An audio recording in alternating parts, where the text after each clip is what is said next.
Good evening, everyone, and welcome to the Plan Commission ARB for December 5th.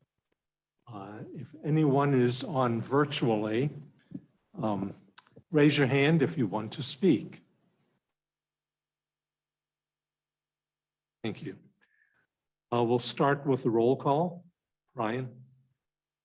Steve Lichtenfeld, Here. Carolyn Gatis, Here. Bridget McAndrew, Here. Bob Dinlow, Helen DeFate, Here. Amy Waldman, Here. David Gibson. Here.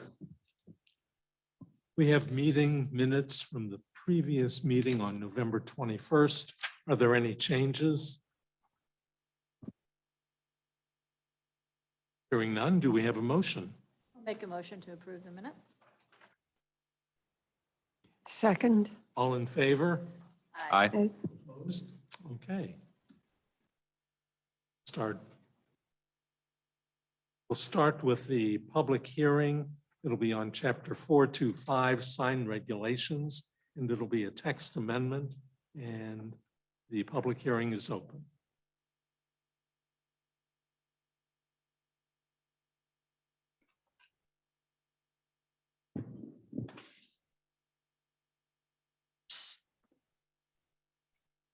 Okay, so. Sorry, did you open the public hearing? I did. So before you, we have some proposed revisions to our sign regulations.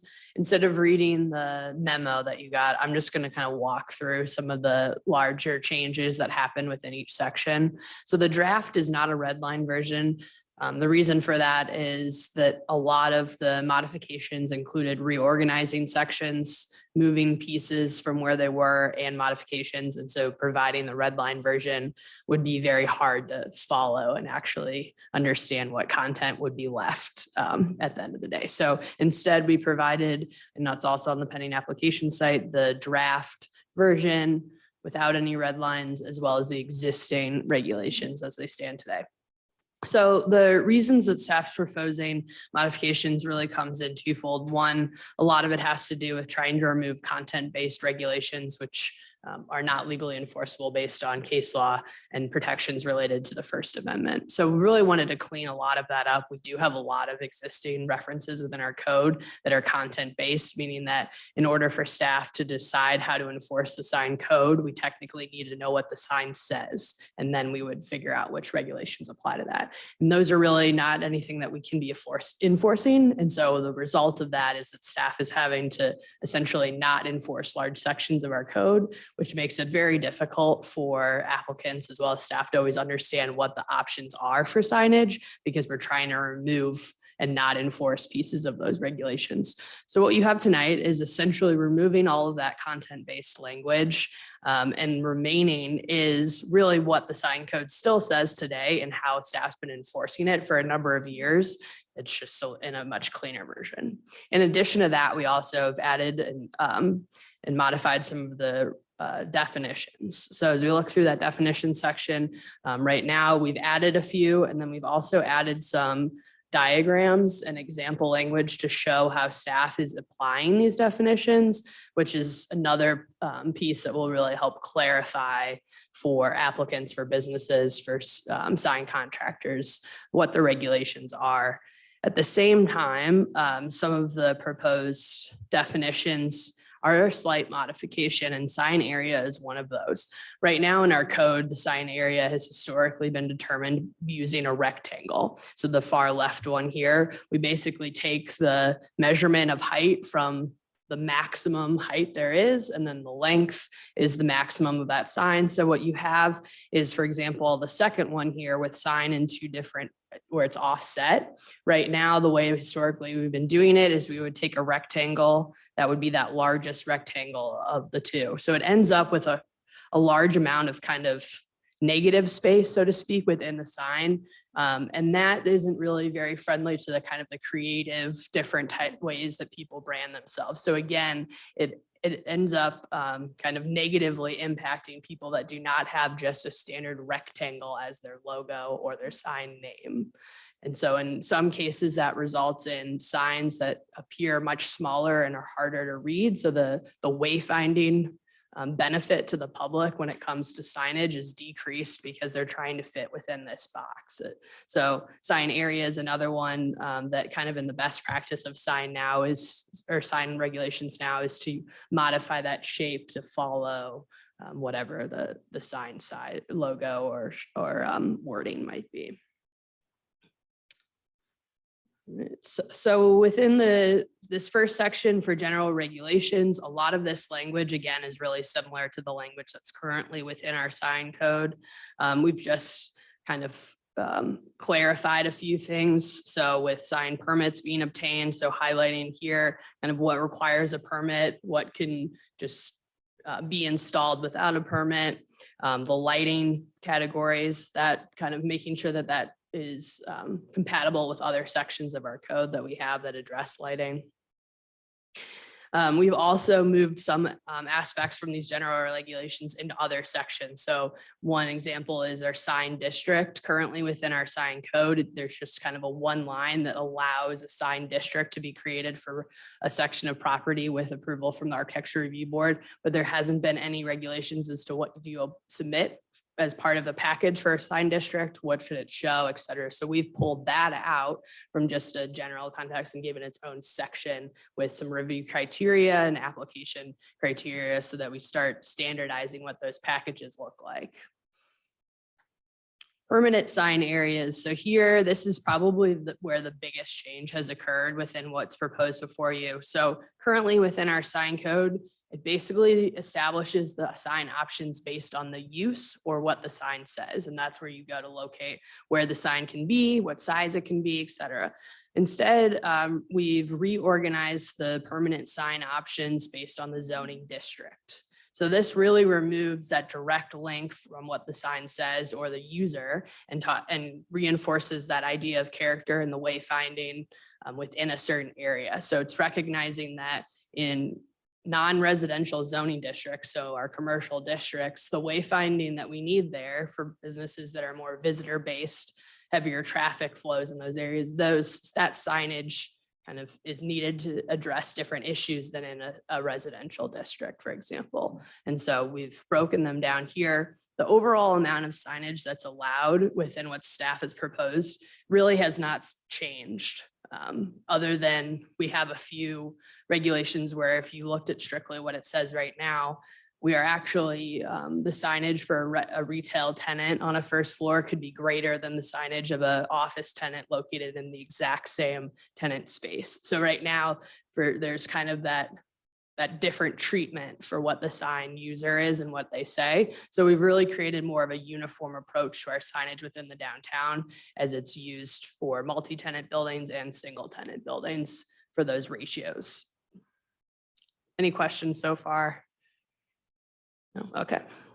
So we highlight the permanent sign options, which are pretty standard to what you see now. So we have wall signs, blade signs, ground signs, which in the code right now are referred to as like alternate ground signs.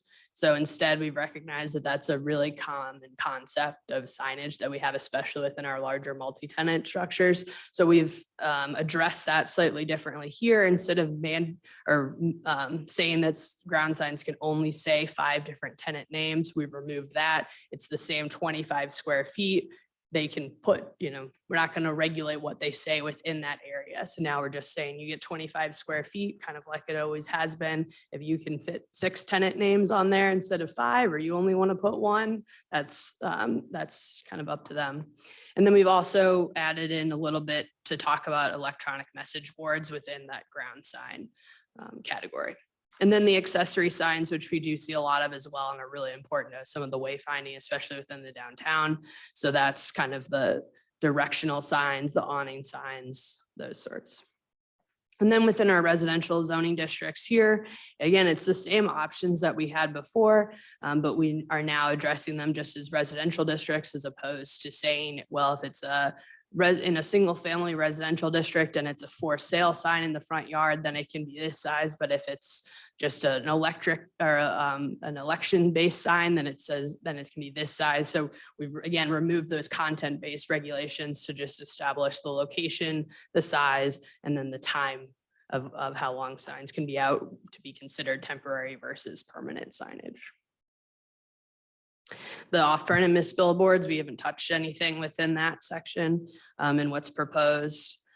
We did do some clarifications as it relates to flags and flagpoles, again, just to kind of address some of the regulations right now, which allow different flag options depending on if it was a state flag or a company flag, et cetera. And then here within our temporary signs, so like I was talking about before, we clearly established the timeline as to how to differentiate between temporary and permanent signage, and then addressed some of the, based on the location of that sign or the type of sign, what the options are for size. We also put in here the special event sign. So that was a kind of a reoccurring approved temporary program that some of you might recall having. It's been renewed by this board and the Board of Aldermen multiple times now. And so clearly there's kind of support for that program. So instead of continuing every 2 years to reapprove this temporary program, we've added those regulations in here. So that matches up with our special event sign or display. Sidewalk signs, those are the A-frame signs. We haven't changed anything within those. Those are still allowed with a kind of a renewable permit. And then here with our illegal signs and devices, this is basically the same as what has been sprinkled throughout the existing code. Same with vacant ground floor. For modifications, this would be the sign modifications, which we do see every once in a while for buildings. We kind of updated the language here to instead specifically refer to public bus structures as being a reason for moving a sign. Location in terms of the height, we've removed that language and just kind of updated it based on the issues that we currently see that impact some of the regularly occurring sign modification requests that we have. And then the last section is the one I mentioned earlier, which establishes the sign districts or sub-districts and kind of outlines the specific criteria that we should be looking at when we review those packages, as well as some minimum application requirements to create consistency with those. That's the summary of what the sign regulations. You ready for comments? Yes. Okay. I thought it was great. It is so well organized, and I'll have to admit that I have never read the entire existing until this past weekend.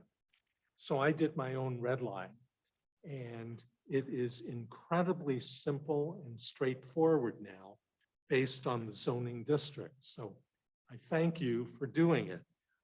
Hopefully applicants will find it much easier to wade through it. What I don't remember is there, I guess it might be in auxiliary signs or accessory rather, parking signs. And we were talking about the big P parking sign recently. Is that mentioned in here? So there in the accessory signs, there is some directional and parking signs that are listed as options. I do think probably moving forward, we'll continue to see like the most recent one you're talking about is a planned unit development. I think those types of projects will likely continue to see them use that sign sub-district path for right now when they're creating uniform signs specifically for their building. But we do have options. So the triangle garage, so to speak, that is doing some parking signs that was just recently before you, those signs would have fallen under what we are allowing here under the accessory signs.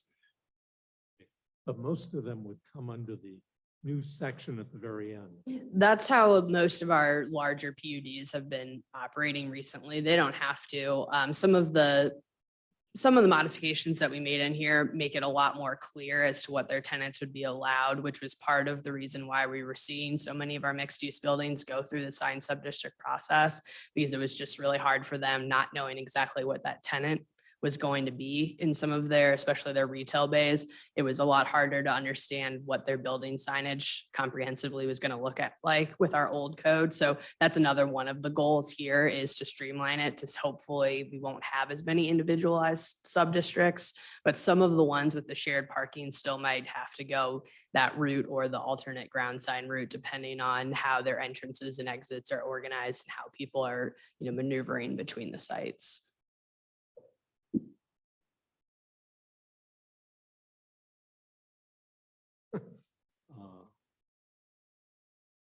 It'll come back to me. We'll go around. Carolyn? I had a question about the accessory signs too, the wall sign, rear building entrance, wall signs not exceeding 8 square feet.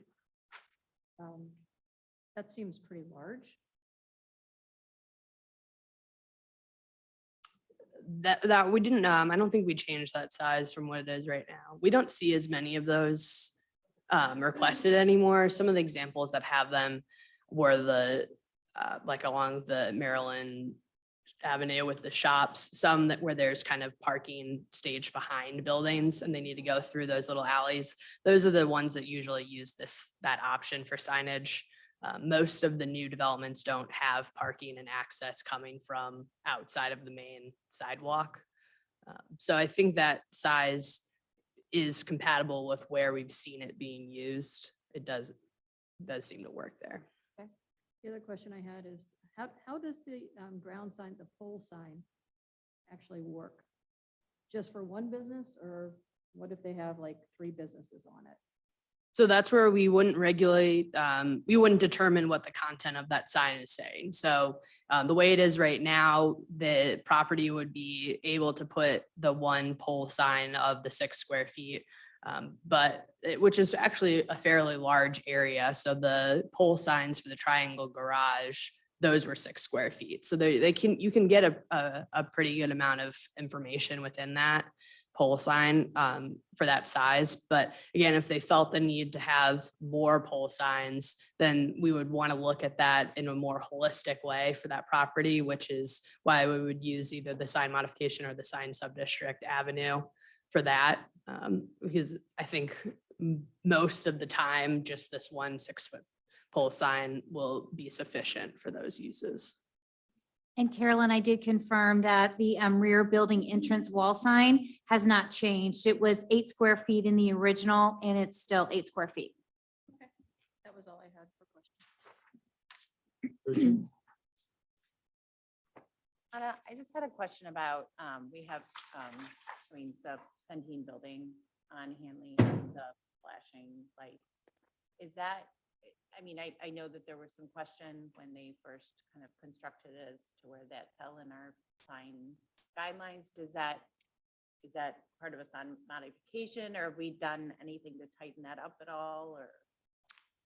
Are you talking about the one on the roof, or which? Just the one that you can see, that you can view from Hanley, that's constantly moving. These are the large screens that are actually set back several feet from the glass that you can see from the road. Yeah, Would that I'm be an not, electronic message board? Is that where that falls in? I'm just trying to, I know there was some right. questions as to. I'm not really familiar with how that particular one was settled. We can look at that after the fact, but moving forward, we did put some of this electronic message board regulations that are in here, and some of these are newer than what we had before. So these would apply to typically what you see as a ground sign.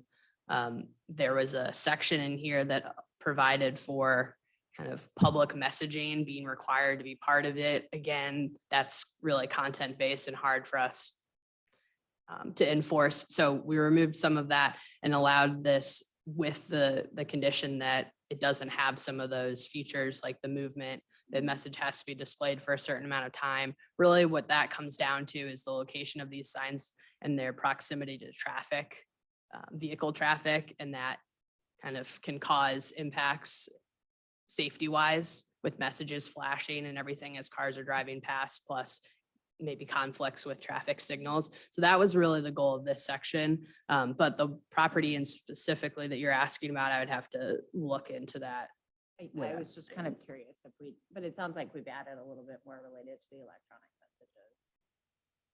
Just moving forward, with the ground floor, Mhm. tenants and as new development, just making sure that we are providing for, so that we have the ability to control what will happen at the ground level. I think historically Clayton's done a great job in regulating signs and keeping any areas looking like Manchester or Olive. So, and if you're telling me we're basically making this content free and reorganizing, but continuing that tradition, I applaud you. One question I do have, Anna, is billboards. As a, in my profession, I've had battles with billboard industries. Do we have any billboards here in Missouri? I mean, here in Clayton along 170? Here, no, not that I can think of. 'Cause the only place, yeah, no, I don't think we do. And the bill, we didn't change anything within our off premise signage area, which is the billboards and Stephanie, I'm sure could speak a little bit more to that. But one of the things that we don't allow for those, a lot of our buildings that have secondary front, kind of start to back up to 170. We don't allow the signs to face the highway. So if they're a taller building, we don't have a lot that have direct frontage on the highway. Usually they're separated by some sort of smaller parcel, but the few that we do, because of our signage not being allowed on a roof line, combined with that, our definitions of frontage, most of the time we don't end up with signage facing 170. I mean, personally, I think it should be just banned. We I know the do state have highway we do have billboard regulations. I just don't know that we have any here. Yeah. A lot of cities have engaged in that, especially with digital billboards. Because they're very bright and they intrude too close to neighborhoods type of thing. And plus, it's so damn ugly. That's it. Ellen? I think staff did an incredible job of just really consolidating and getting to the meat of the matter. I was looking for things, did you forget about this? Did you not include that? And I couldn't find anything. So wonderful job. I do share Bridget's concern about electronic messaging boards. I'm sure it's a cat and mouse game. Is it for our tenants? The one that Bridget and I are referring to is if you were in the space, it would be right in your face. It's much larger than it would need to be to give a tenant a message. So I don't know how you control that. I'm sure it's going to be a challenge. Yeah, we'll look into a few things. I know they had assigned sub-districts, so I'm wondering if within their specific one, that's how that was established. But we'll make sure that we kind of have within the powers of sign regulations that we have something in there. Okay, great job. Amy? In agreement. I think this was very well thought through, very concise. I did kind of an overall question, if we ever thought about like standardizing signs, like, like when we were going through like the parking garage, like should Clayton have like a parking sign so that it's kind of universal through the city? Or, specific signs are kind of used a lot with different businesses that kind of point people in the right direction. If that's something we should think about, just so we're not having all these different parking signs all over the city looking different. So. But everything else looked great. David? I really don't have any questions or anything to add. It's a great job. And this is something that's overdue as far as getting back to content neutrality and being compliant there. So this is great. Thanks. I do remember the other item I had. I use E-code 360 online. Will these graphics show up there? Yes. They will, Mhm. okay. I think that's very important because they're very descriptive. Mhm. I don't know, does anyone else use E-code online? It's a great resource. Okay, So one more question, sorry. There is a section 425.05 off-premises billboards section. It says billboards shall be allowed with this 660 feet of nearest edge of the right-of-way of Highway 170 in areas zoned C1, C2, C3, C4, S1, subject to the following regulations. So do we have any areas that are within 660 feet though? We have a lot of them, but what I would direct you to is item 3 on there. So if you look at B3, which is spacing, it talks about the proximity from one billboard to the next, proximity from a billboard to an interchange, proximity from a billboard to an on-premise sign. When you start applying those provisions to it, I don't think there's any space that would actually accommodate a billboard. That's actually funny. Okay, I just wanted to clarify because that they're allowed, but it sounds like they're really kind of not. And I was just going to add too, in the part at the front, the off premises billboards is 425.050, but then later on it's under 0.090, like 425. Okay. Yeah, we'll make sure all the numbers align, right? Yeah, before E-code records it. Yep. Yeah, thanks. any other comments or from the staff? Expecting more? No. Okay. Well, we do need, the staff recommendation is to recommend approval of the text amendment to the Board of Aldermen. The hearing is now closed. Now we can Did proceed. you ask for public? Did not. Ah, Yeah. okay, we are reopened at this point. Do we have any comments from the public, either here in the chambers or online? And this is on the text amendment to chapter 425. Any hands going up virtually? No. Let's back up. We'll close the hearing and we do have the staff recommendation. Do we have a motion?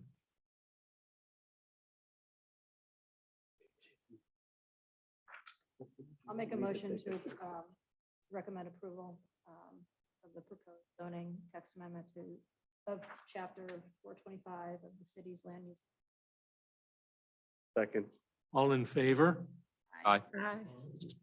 Okay, terrific. We can now move on to new business. The first item is 8100 Forsyth. Do we have the applicant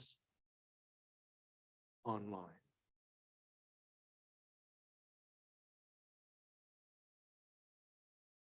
We'll start out with the staff report.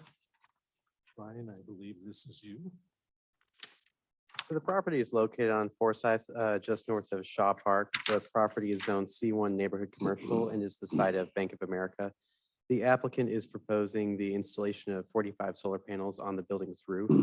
The roof is separated into two flat sections of differing height, and the panels are proposed atop the higher 25-foot eastern roof. This section of roof does not include a parapet. The placement of the panels is symmetrical and set back from Forsyth Boulevard by 17 feet, and the panels are proposed to be set back 4 feet from the remaining roof edges, will not extend more than 14 inches above the height of the roof. The proposal is found to comply with all the criteria for commercial building mounted solar energy systems, which is outlined in the staff report. And staff recommends approval of the proposed solar panels to be installed and operated as submitted. Okay, thank you. Mr. Drilling, do you have any further comments? Thank you for the time. I really do not. I just wanted to make sure I was available in case there were any questions. Well, I do have a question. These appear to be relatively flat. Is that correct? They are set at a 10-degree pitch. So yes, is the answer, relatively flat, but the leading edge of the panel, the southern edge of the panel, is roughly 4 inches off of the roof deck. And then the northern edge of each panel is roughly 13.5 inches off of the roof deck. So it's a slight tilt, 10-degree pitch. And it's tilted toward the south. Is that correct? Correct. What about reflection? Will there be any reflection, solar reflection going into any of the nearby buildings? You know, the front side of a solar panel is tempered glass like a windshield. And so I suppose depending on the angle of the sun, there would be the potential for reflection, the same as there would be off of a windshield or a window. But it would be a moving target, of course, as the sun moves across the sky. Generally, that's not I've yet to have a complaint about reflection from solar panels. Other than, we have to do a study when it comes close to building near airports and so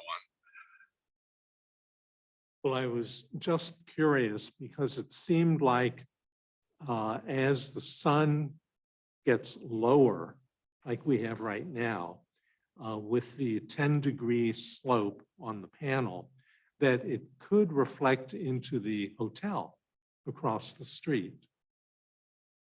Did you look at that at all? I did not. Is the hotel to the south of the building? No, to the north. To the north. Okay, so you're considering the angle of the pitch. Okay. No, I did not look at that at all.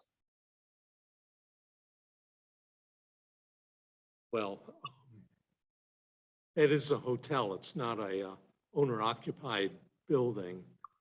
I don't want to make it sound worse, but that was my only concern about that, if there were any potential reflection problems. Sure. Generally speaking, I mean, there is, like I say, there is the top coating of the panel is tempered glass, but they're also dark cells, nearly black cells. So there doesn't tend to be a ton of reflection, for what it's worth. Okay. Thank you. We'll go Yep. around the room. Carolyn? Yeah, I mean, typically they want to absorb the sunlight, not reflect it. So I hear that. I didn't have any comments at all. Thank you. Bridget?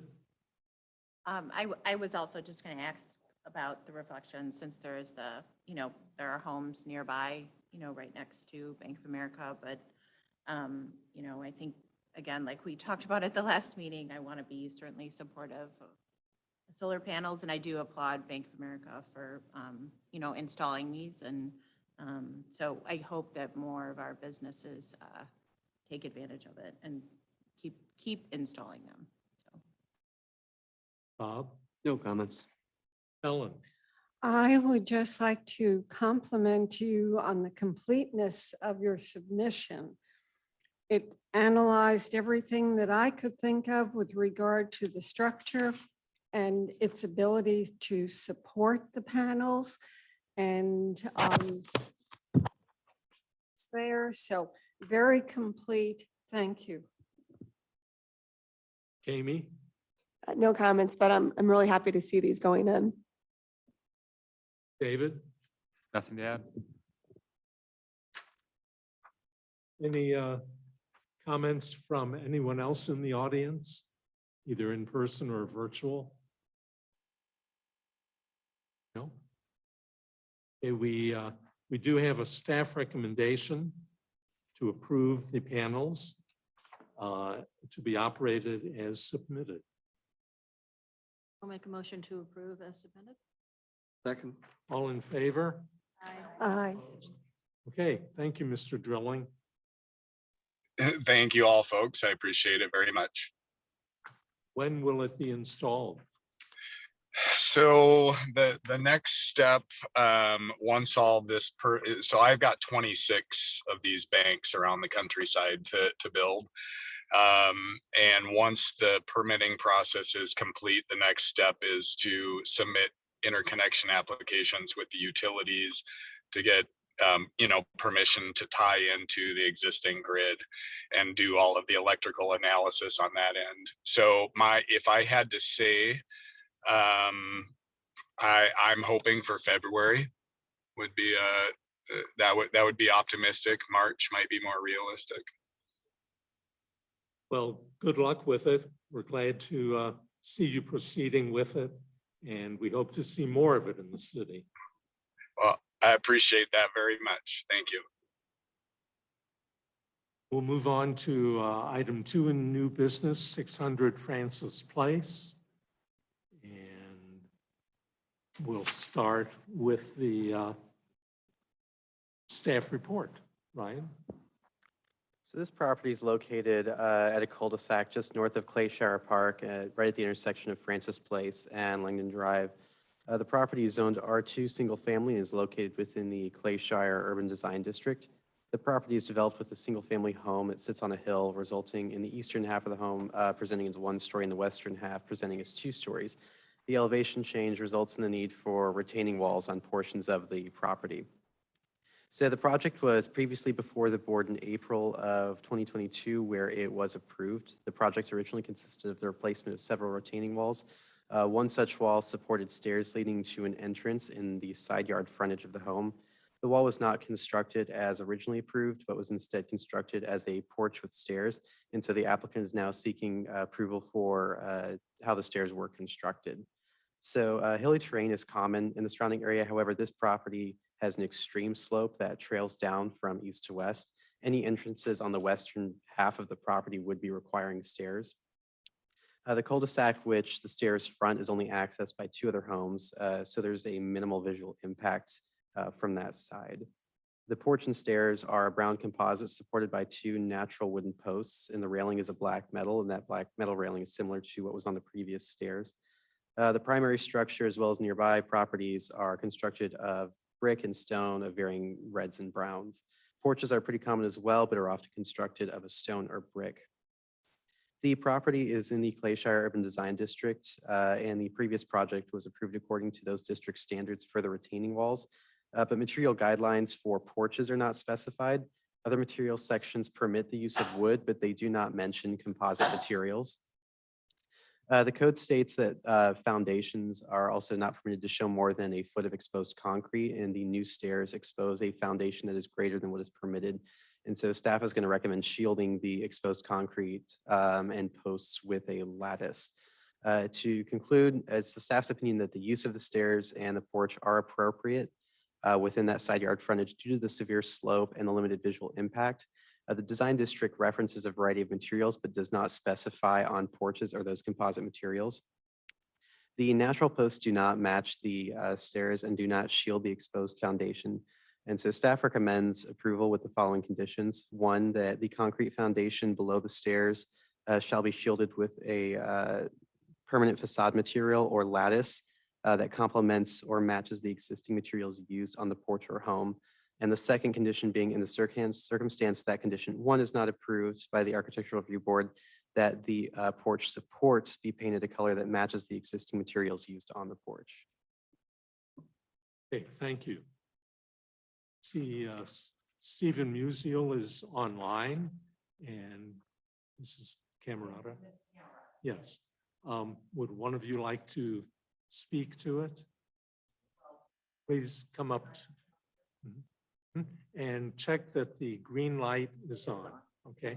So speak into the microphone. And thank you again for letting me, for me to be invited tonight. I did not know that this particular part of my plan had not been submitted. My understanding was that everything had been submitted and approved.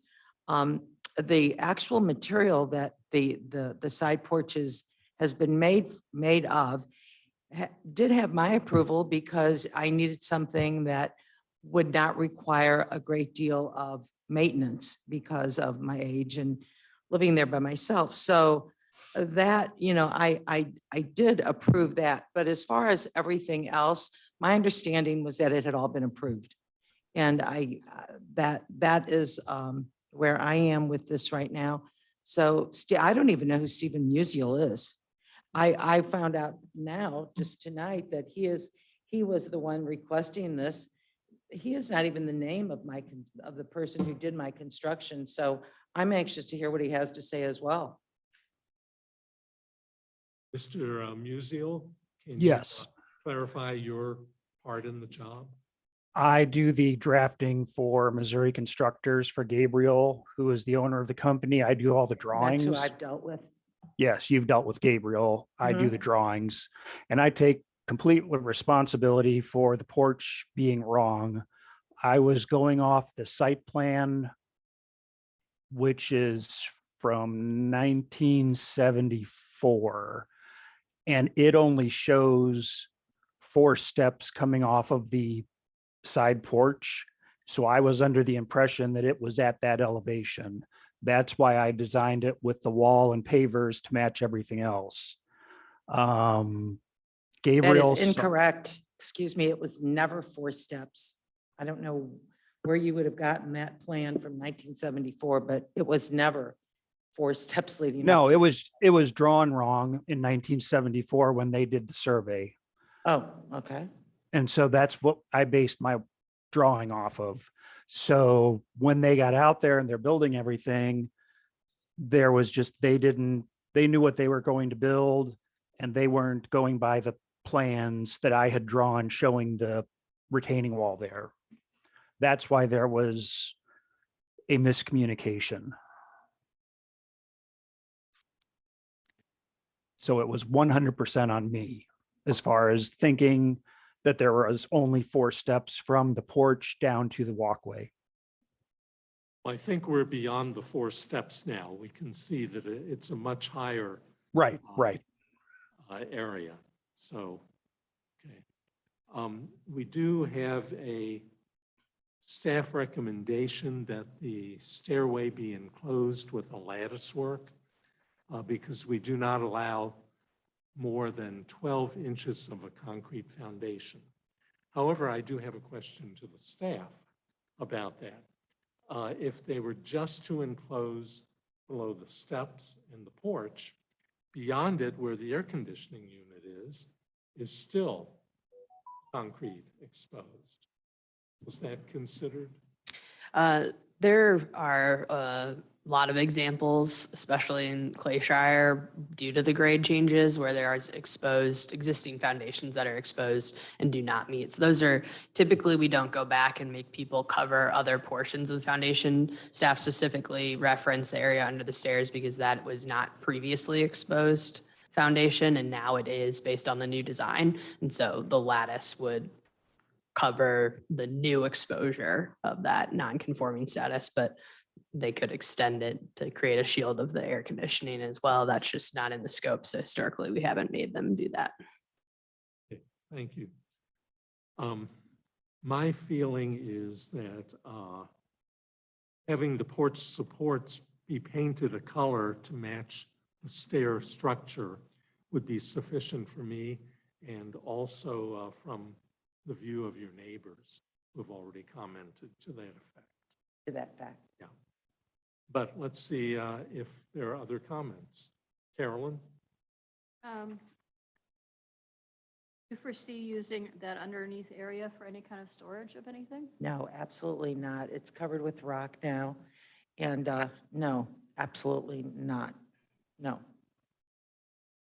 We have an area underneath our concrete and stone steps that is not as steep as that, but we store our cord of wood under there, and actually it looks quite pretty. I was also wondering if you could somehow screen and tuck away your recycling or something in there. That's not a bad idea. Because it looks Got like it's the- got the height. Yeah, I'd have And to then just pull do it a little out. bit of lattice and color it, you know, whatever. But I agree with Steve. I don't think it's a redo. I think it's more of, you know, if your neighbors are fine with you painting the The poles. poles, I have zero interest in making you. Okay, thank you. Bridget?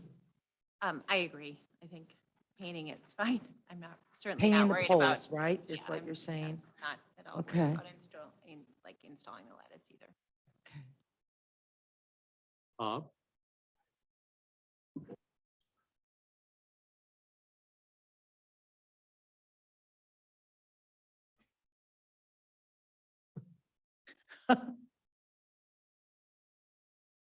No, he's there. Stephen, that was a question for you. Are you related to Stan Music? Oh, I'm sorry, I didn't hear that. That and $50 will get me into the ballpark, so not that close. Okay. Ellen? I would agree with painting the posts. I don't know if you realize it or not, but the drawing submitted doesn't, Never seen it. oh, that is not what was built. Because the drawing submitted has posts that would be wrapped in white PVC. And they're 6 by 6. These appear to be 4 by 4 posts. Yeah.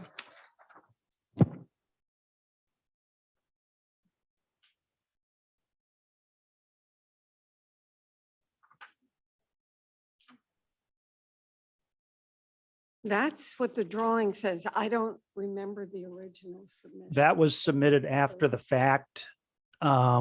Gabriel just asked me to submit something. I had not seen it, what was built, so I just drew a standard package, so to speak, for that size and submitted that. Then I went out and looked at it and saw that that's not what was there, that there were actually 4 by 4s, not 6 by 6s. They weren't wrapped in PVC, they were exposed.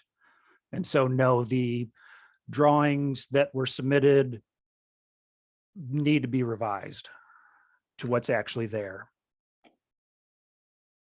Okay, I would paint the posts and instead of trying to match the wood, I would do black.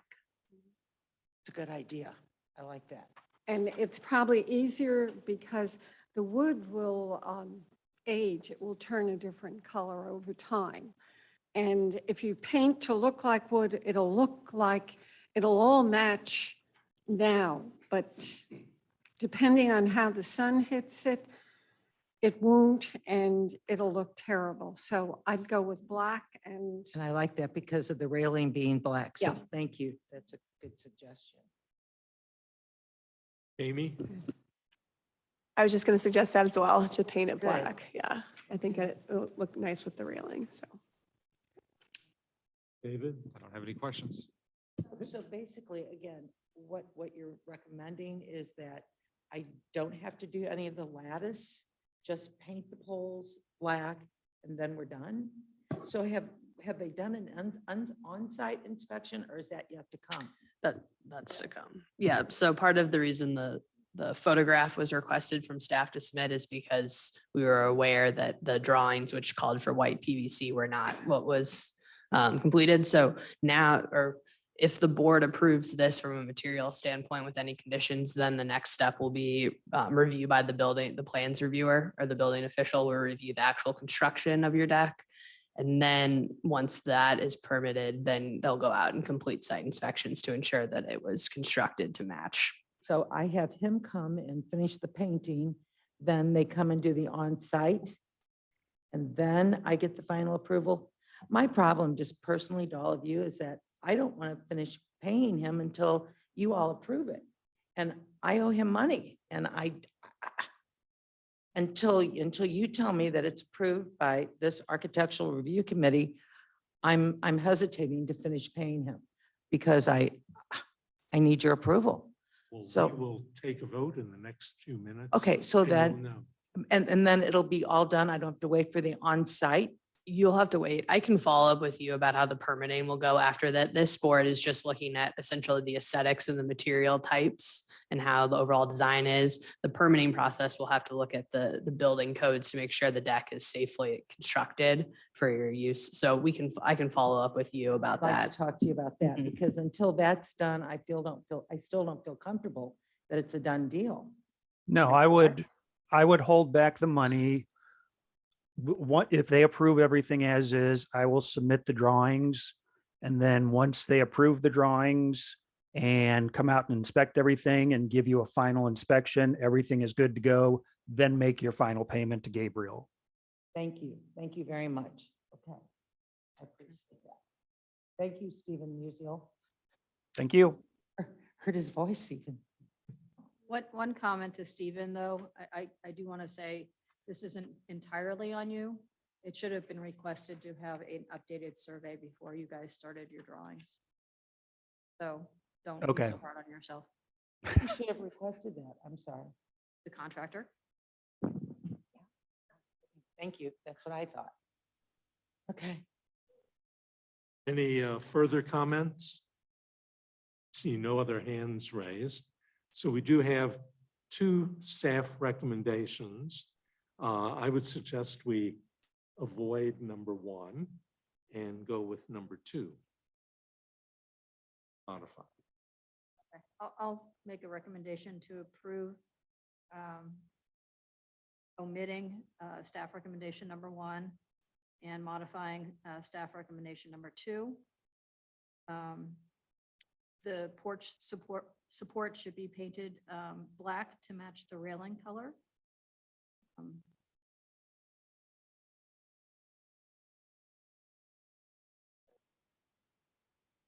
All in favor? Aye. Opposed? Okay. Thank you for coming in. All so very much. Thank you. And will you contact me? I'll Yeah, we'll follow up with you tomorrow. thank you all very, very much. Thank you. Okay, our third item under new business is 16 North Central. I think Cameron Loyette is online. So Ryan, we can go ahead. So the applicant is seeking a conditional use permit to add a restaurant use to the existing Honeymoon Chocolates business located on North Central. The property is zoned high density commercial and is in the northeast downtown overlay. The restaurant would operate 2 to 10 p.m. every day and serve both food and alcohol. The restaurant area would have about 40 seats and measure 2,500 square feet. Off-street parking is not required for this use, and deliveries would be made in the morning via the street. Existing waste services will be used. Conditional uses are considered to be desirable, necessary, or convenient to the community but which by their nature can create additional traffic volume, parking demand beyond the development's capacity, and or detrimental impact on adjacent or neighboring properties due to noise, pollutants, or other characteristics associated with a particular use. And the criteria for review are outlined in your staff reports. And to summarize the criteria, the CUP is compatible in terms of use and size with the existing structures in the surrounding area. The CUP is not anticipated to have adverse impacts on traffic, parking, noise, light, odor, utilities, waste collection, or emergency services. Staff is of the opinion that the CUP meets the requirements contained in the regulations governing conditional uses. The use itself, the hours of operation, and methods of delivery are consistent with other uses nearby. And so staff recommends approval to the Board of Aldermen as submitted. Okay, thank you. Mr. Loyette, do you have any comments? I don't have any comments right now, but I do hope that you guys find that it would be a good addition to the city of Clayton. Okay, thank you. I can answer that. I think it would be a great addition to the city of Clayton. I have looked into your current business, and I think expanding it could be very nice. Can you give us an idea of what you will be serving in the restaurant? You bet. So we would be serving alcohol-based beverages such as chocolate martinis and other chocolate-based beverages, as well as some bonbons, some truffles, and other chocolate related products using our in-house manufactured chocolate. Okay, so would you say it's more of a dessert restaurant? Correct. Okay. That sounds exciting. I'm very familiar with one very similar to it in Washington, DC, and it's a go-to place all the time. So I am certainly in favor of it. It looks from the plan that was submitted that the seating is basically on the north wall. Is that correct? Correct. And the bulk of the middle of the building, is that your prep area? Yes, yeah, that'll be the prep area in our current manufacturing space for the chocolate. Okay. And then you will be changing the front doors, right? We had the front doors changed, or at least our landlord did earlier this year. We went from having doors on a track to double doors on facing the west of North Central. Okay. I think it looks quite good, but let's go around the room. Carolyn, I had no comments, actually. Bridget, Nope, just happy to have you and hopefully, you know, especially once that construction finishes, hopefully business will be booming for you. So happy to see you. Bob, Thank you. I think it's a great complementary use to the existing restaurants that are there and give people another reason to stay in the area. So I think, Ryan, what you do is great. Ryan, wasn't there a chocolate bar or something in Lafayette Square a few years back? I have faint memories of that. Yes, yes. chocolate, Yep. chocolate. Cho- There was Something. one in Cortex too called the Chocolate Pig. That's gone. No. That was more a restaurant. Anyway, Ryan, good luck to you. I think everybody applauds what you're doing. Thank you. Sounds delicious. Amy, Yes, very excited to have you here. David. No comments. Okay. And we do have a recommendation to recommend approval of the CUP to the Board of Aldermen. Do you recommend the CUP to the Board of Aldermen? Second, All in favor? Hi. Okay, well, good luck with it. When will the restaurant be in operation? I believe it's all based on when we get approval from the alderman, but it should be sometime around Valentine's Day. Smart man. Good luck with it. We're looking forward to it being operational. Thank you. Thank you all. Thanks for coming. Okay. That brings us to the end of our line tonight. Any comments, Kami? Nothing further. Helen? Nothing. Bob? it's just nice to be back. Glad to see you. Bridget? No, nothing. Carolyn? No, we have another meeting before. On the 21st? Oh, I'm not here on the 19th. 20th. Okay, good. Maybe you're here. Oh, I'm here. Yeah. Okay. Oh, that's David? it. Nothing further. Ryan? Nothing further. Stephanie? Nothing this evening. Thank you. Anna? No? Well, thank you for that signage change. That was really very good. Hopefully, we'll see other parts of the code updated. Yes, the renewable energy text amendment will be back before you the end of the month at our next meeting. Most of the changes that we're making now within text amendments are things that we feel we need to clean up. I think the larger text amendment process will be the follow-up to our comprehensive planning process, so. And where does that stand now?